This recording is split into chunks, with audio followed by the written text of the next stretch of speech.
If you've been feeling overwhelmed with anxiety lately, try listening to a guided meditation on the Meditation for Anxiety podcast. Meditation is a proven, natural way to help you calm down and dissolve stress so you can feel lighter and happier. So subscribe for free today to the Meditation for Anxiety podcast by searching for Meditation for Anxiety on your favorite podcast player.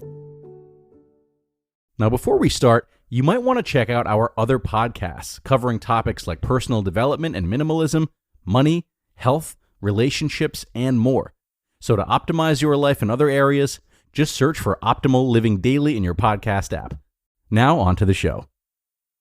This is Optimal Relationships Daily, episode 1966. 7 Things That Make Parenting as an Introvert Uniquely Challenging by Layne of ericalayne.co. Hello, everybody. Happy Friday, and welcome to another parenting episode of Optimal Relationships Daily, hosted and narrated by me, Greg Audino. And today I'll be sharing the work of Layne, who writes a lot about all areas of family life, not just parenting. But this article is a great one, very niche, as she addresses the specific challenges that introverted parents face. So let's hear what she's got for us as we get into this article now and optimize your life. 7 Things That Make Parenting as an Introvert Uniquely Challenging by Layne of ericalayne.co. Mom, says the 9-year-old, band's in room 9. I don't even know where room 9 is. Do you? Mom, says the 7-year-old, I got 2 stars today. Remember stars? I told you about them after the first day of school. I got 2 today. Mom, says the 4-year-old, I see Vivian. Can I go show her my new dress? My ears take all of this in within the first 30 seconds of greeting the kids after school. Our walk home is punctuated with 12 million pressing questions and excited declarations, interspersed with complaints and protests. By the time we walk through the door, I feel like I've been with them for an hour instead of 5 minutes. Put your backpacks away, wash your hands, and get your homework out, I remind them as they take off their shoes. I'll make a snack. It's the end of the week, and I've done this 5 days in a row. I can sense that my agitation threshold is just about met. Where once I might have pressed on, powered through snack time at the table, complete with the smell of sweaty, never-still boys and a spilled cup of milk at the hands of our little lady, today I do something different. Trying something new. Guys, I say, I need a few minutes of quiet.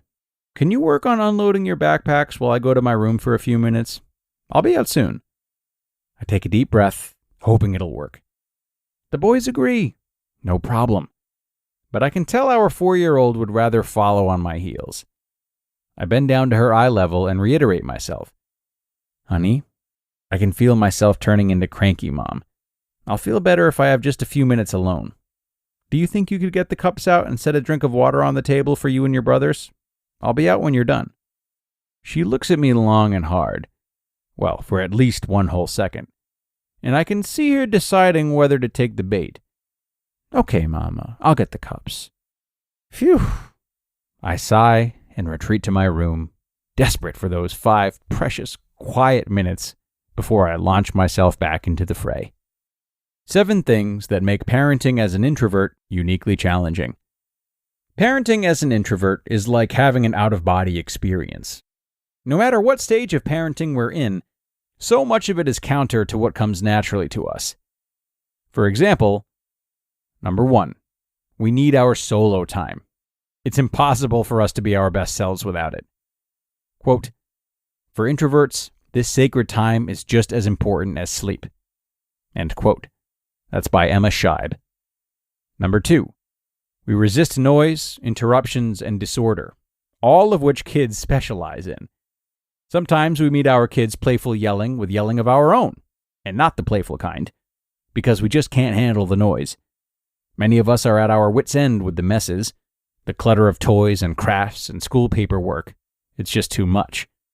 And where we could happily get lost in a book or even our own thoughts for hours at a time, kids supply constant interruptions. Motherhood is intense for introverts. Number 3, We don't like having to think on our feet and respond before we've processed. When was the last time you tried to reason with a willful toddler or teen? Parenting often requires quick thinking, where we would prefer time to process. Number 4. We wish traditional phones had never existed, and kids make a surprising amount of phone calls.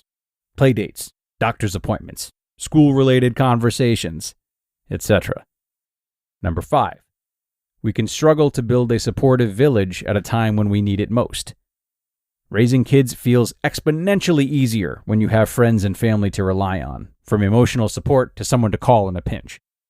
And although we introverts are loyal friends once we're in a friendship, getting there isn't always easy for us. Number 6. Our children need us to be their champions, their advocates, and this can push us out of our comfort zone. As kids grow, their needs expand beyond the four walls of home. They often want to join sports teams and dance troupes and go on band tours that require parent chaperones. Heaven help us. Sometimes they need an adult to stand up for them, to make sure that they get that IEP or are placed in the right classes or on the right teams. And number 7, we're thinkers. And sometimes all that thinking leads to overanalyzing our parenting.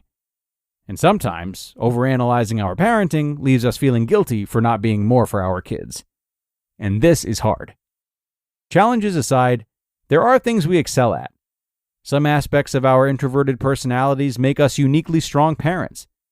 The key is identifying those strengths and playing to them, and letting go of the guilt over the things we are not.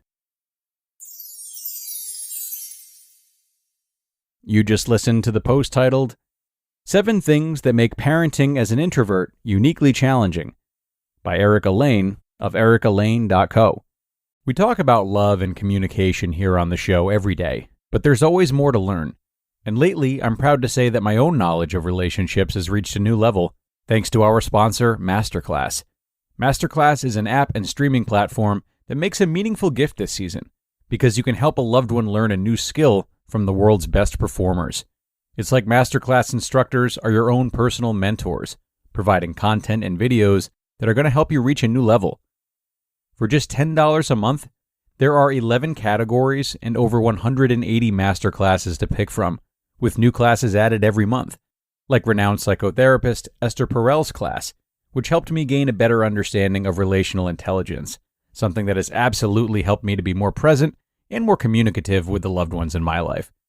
So, this holiday season, give 1 annual membership and get 1 free at masterclass.com/optimalrelationships.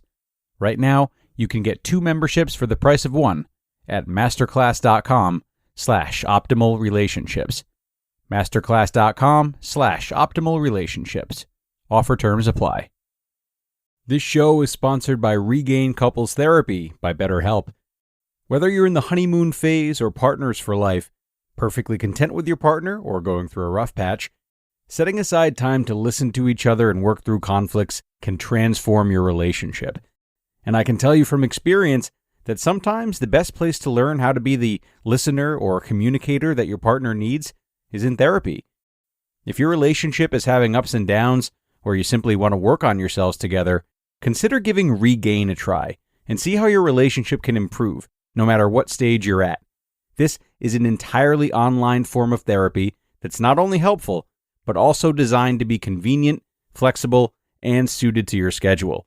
Just fill out a brief questionnaire to get matched with a licensed therapist and switch therapists anytime for no additional charge. The best relationships are always worth fighting for. Try something new in therapy. Visit regain.com/ORD today to get 10% off your first month. That's regain.com/ORD. And a big thank you to Erica for sharing her work with us today. For introverted parents, dealing with the constant noise and interruptions and disorder that children often bring us is overwhelming. The article mentions how introverted parents may react to the noise with their own yelling, and not the playful kind, as she said, and why it's because they struggle to handle it. It's a reminder of how essential it is for introverted parents to find moments of solitude and moments of quiet to regain their composure.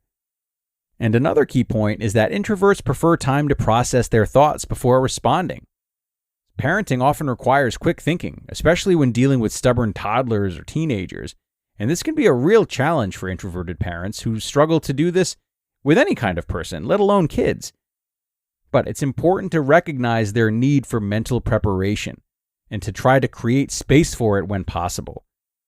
So, while the article certainly sheds light on the unique challenges introverted parents face, the takeaway should not be just that level of understanding, although it is great, but also, as Erica said at the end, the emphasis on the strengths that come with introverted personalities. Recognizing these strengths and finding ways to work with them can help introverted parents navigate the ups and downs of parenting while letting go of that unnecessary guilt. And rest assured, a lot of attributes of classically introverted people are very advantageous for parents. So, that's going to bring us to the end for today, everyone. I can't thank you enough for tuning in today and every day, making the show possible and doing your part to become the best parents you can. Have a great rest of your day, enjoy yourselves, and be sure to come back with us for more ORD over the weekend. That's where your optimal life awaits.